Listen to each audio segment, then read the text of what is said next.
문학 이론 소설편 중에 소설의 인물에 대해서 얘기해 보겠습니다. 소설의 인물을 바라보는 관점 내지는 소설 인물에 대한 명칭은 좀 여러 가지가 있는데 그 분류를 하면 오늘 얘기할 것은 보존하는 인물, 매개적 인물, 문제적 인물 이렇게 세 인물에 대해서 이야기하려고 합니다. 보존하는 인물은 또 뭐고 매개적 인물은 또 뭐고 문제적 인물은 또 뭐야? 라고 생각할 수도 있겠지만 생각보다는 의외로 쉬운 개념이에요. 쉬운 개념인데 이 용어가 문제예요. 용어 때문에 간단하게 정리합니다. 일단 소설의 인물을 나눌 때 보존, 매개, 문제 이렇게 세 개로 나누는 경우가 있어요. 그러면 보존하는 인물은 또 뭐냐? 라고 본다면 어떤 사회의 기존 윤리나 가치를 재생산한다는 것은 똑같이 만든다는 얘기겠죠? 문제의식 없이 사회를 유지하고자, 요거 보면 이해되겠네, 그죠? 문제의식이 없이 사회를 유지하고자 하는 님, 이게 기득권층이 됐든 피기득권층이 됐든 상관없어요. 그냥 있는 그대로 살아가는 사람이에요. 다음 매개적 인물, 매개라고 하는 것은 A라는 것과 B를 연결시켜주는 게 매개잖아요. 사회의 모순을 인식하고 이것을 다른 인물에게 제기함으로써 변혁과 개혁을 유도하는 인물. 그러니까 한마디로 말해서 주인공은 A야. 근데 A가 멍청해. 아니면은 아까 얘기했던 보존하는 인물인 거야. 그러니까 그냥 문제의식 없이 살다가 B를 만나. B를 만나서 B가 뭐 힘들어하는 모습을 보든 아니면 B가 가르치든 어쨌거나 저쨌거나 어쨌거나 그쨌거나 간에 그것으로 인해서 A가 가치관이 변해. 그럴 수 있잖아요. 그죠? 그럴 때 그 B가 바로 뭐다? 매개적 인물이다. 라고 볼 수 있는 거예요. 그럼 B에 의해서 A가 변하니까 A는 입체적 인물이 되겠죠. 쉽게 얘기한다면 자, 그럼 문제적 인물은 문제를 일으키는 인물? 이제 문제를 일으키는 인물이 맞기는 맞는데 조금 달라요. 어떻게? 모순된 사회, 기존의 사회에 대립하며 진정한 가치를 추구하는 과정. 요거네, 요거. 진정한 가치. 이게 문제야. 그러니까는 보존하는 인물의 입장에서 본다면 아무 문제가 없어. 근데 우리 독자가 본다든가 아니면 제3자가 봤을 때는 이게 문제가 있는 거야. 그래서 이 문제적 인물이 그것에 대해서 제기하고 그리고 난 다음에 그것을 가지고 문제 제기를 하고 그것을 깨우치고 그 다음에 깨부수고 해서 긍정적인 사회를 만들고자 하는 인물. 요게 문제적 인물이 되는 거예요. 그 별거 없네. 얘는 그냥 유지하려고 하는 문제의식이 없는 멍청한 놈. 얘는 어떤 조력자 내지는 뭐 아니면 스승 뭐 이런 거. 그 다음에 얘가 주인공. 이렇게 보면 될까요? 뭐 틀린 얘기는 아니에요. 100% 맞는 얘기도 아니지만 상황에 따라 케이스 바이 케이스니까. 그럼 지금부터 작품을 통해서 작품의 한 단락을 통해서 하나씩 살펴보도록 할게요. 자, 보존하는 인물입니다. 그의 부모는 그 딸이 판임관이라는 벼슬을 한 것이 천지개벽 후에 처음으로 당하는 영광으로 알았었다. 그리하여 그의 부모 그는 내 딸이 판임관 벼슬한데 내가 이 노릇을 더 할 수 있겠는가 하면서 수유업이라는 직업도 그만두고 수유업이라고 하는 것은 이제 젖자고 뭐 이런 거예요.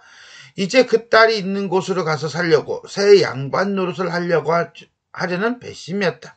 그러나 천만 뜻밖의 그 몹쓸 큰 싸움이 난 뒤부터 그 딸이 무슨 여자 청년의 동맹이냐는 부탁부탁 드나들며 무슨 주의자니 무엇이냐는 사나이들 틈바구니에 가서 끼어 놀겠다고 했더니 그만 가 있던 곳으로 아니 가겠다. 다니던 벼슬도 내어놓겠다고 야단이다.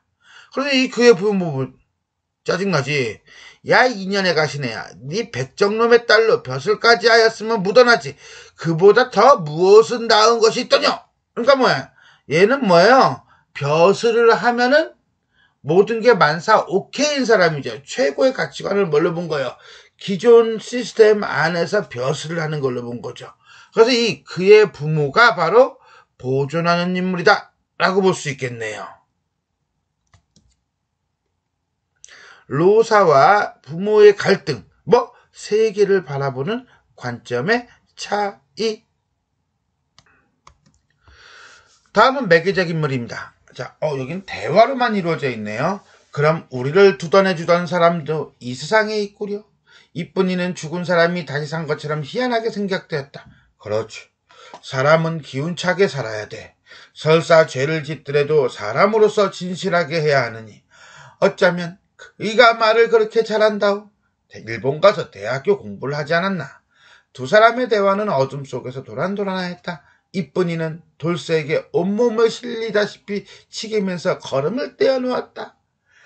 세상은 우리가 모르는 별세상이 또 있는가 보지. 그이는 그것을 잘 아는 모양인가 보네.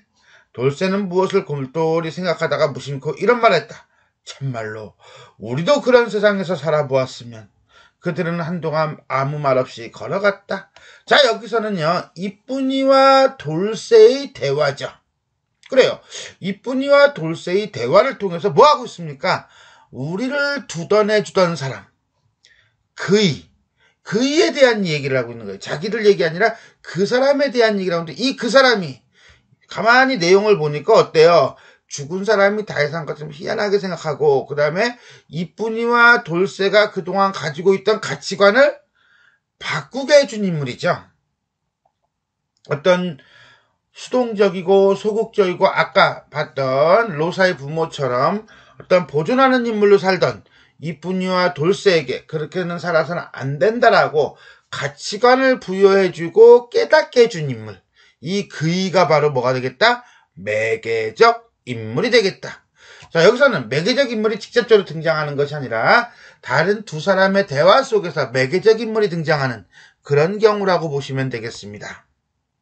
정광조라고 하는 사람이군요. 돌쇠와 이쁜이의 평가. 그렇게 해서 어때요? 돌쇠와 이쁜이의 성격이 변했음을 알 수가 있다. 마지막으로 문제적 인물입니다. 길동이가 나오는 거 보니까 이건 홍길동전이네요. 길동이 점점 자라 8살이 되자 총명하기가 보통이 넘어 하나를 들으면 100가지를 알 정도였다. 나하고 비슷하네. 그래서 공은 아버지겠죠? 길동을 더욱 귀여워하면서도 출생이 천하여 길동이 아버지나 형하고 부를 때마다 꾸짖어 그렇게 부르지 못하였다. 그럼 이 공이 좀 전에 우리가 본 세 사람 중에서는 아마 보존하는 인물 정도가 될 거예요. 왜? 기존의 가치관을 보존하려고 하는 사람이니까. 길동은 감히 10살이 넘도록 호부호영을 하지 못하고 종들로부터 천대받는 것을 꿰사무치며 한탄하며 마음 둘 바를 몰랐다. 길동이 이야기했다. 옛날 장충의 아들 길사는 천한 출생이지만 13살에 그의 어머니와 이별하고 운봉산에 들어가 돌을 닦아 아름다운 이름을 후세에 전하였습니다. 소자도 그를 본받아 세상을 벗어나려고 하니 어떤 세상이겠어요? 이게 호부호영을 하지 못하는 세상이죠. 출생이 천하다고 천대받는 세상이죠. 그 적서차별의 세상을 벗어나려고 한다는 것은 결국 문제를 제기하고 이것을 고치려고 하는 인물이다 라고 볼 수 있겠네요. 모치는 안심하고 후일을 기다리십시오. 전전전전 이렇게 되는 거죠. 적서차별이라는 구조적 모순과 대립하는 문제적 인물로서 길동에 대해서 나왔습니다. 자, 그럼 인물의 유형을 한번 정리를 해보도록 하겠습니다. 일단 보존하는 인물.